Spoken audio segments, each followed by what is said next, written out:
Eto na mga Lodi, Cuadralas John Mel Casimero mga idol ay talaga namang rank number 4 na po ito sa WBO Super Bantamweight Division mga idol.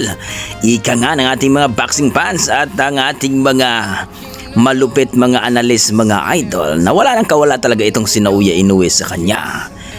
Kung baga mga idol, sabi ni Cuadras Casimero na eto na ako Inoue, huwag ka nang tumakbo at umiwas dahil rank number 4 na ako.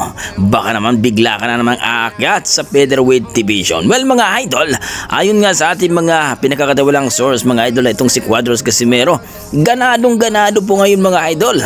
At nagja-jogging na po ito, bumalik na po sa kanyang malupit na mga training mga idol.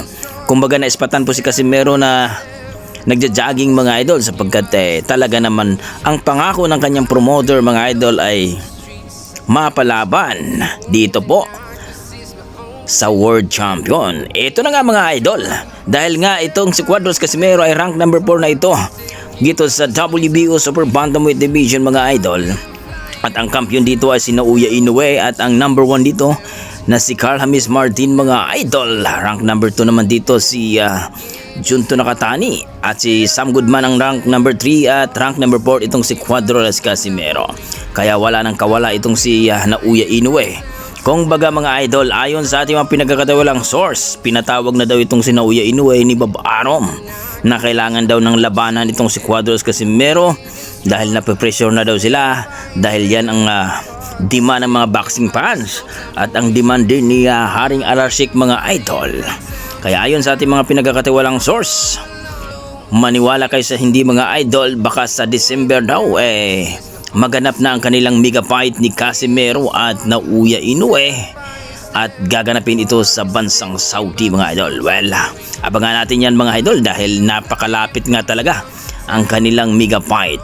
So hopefully na kondisyon si Casimero dyan at talagang matatalo si Naoya Inoue, ang tinatawag na monster ng Japan dito sa ating nag-iisang angas ng Pinas. Kayo mga idol, naniwala ba kayo na matatalo itong si Naoya Inoue dito kay Cuadras Casimero? Please comment down below mga idol. Sa kabilang banda mga idol, eto na nga, nag-aaway na itong si Silver Boys at si Carl James Martin dahil sabi ni Carl James Martin baka hindi pa daw nakatikim ng sapok itong si Silver Boys. Pero iba daw itong si Carl James Martin mga idol dahil hindi daw siya sa bunganga kundi sa personal daw talaga at sasapukin itong si Silver Boys.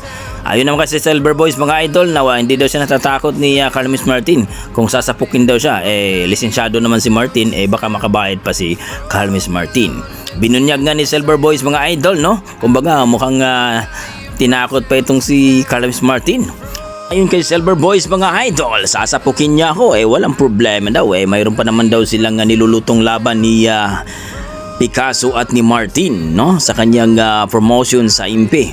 Well mga idol, mukhang pinaringgan itong si Carl James Martin, maghinay-hinay daw, alam naman natin na alaga ito ni Sean Gibbons itong si Silver Boys, baka mawala pa itong laban ni Carl James Martin at Alan Picasso mga idol. Rank number 6 po itong si Picasso sa WBC mga idol at itong si Carl James Martin sa WBO ito nakaranking.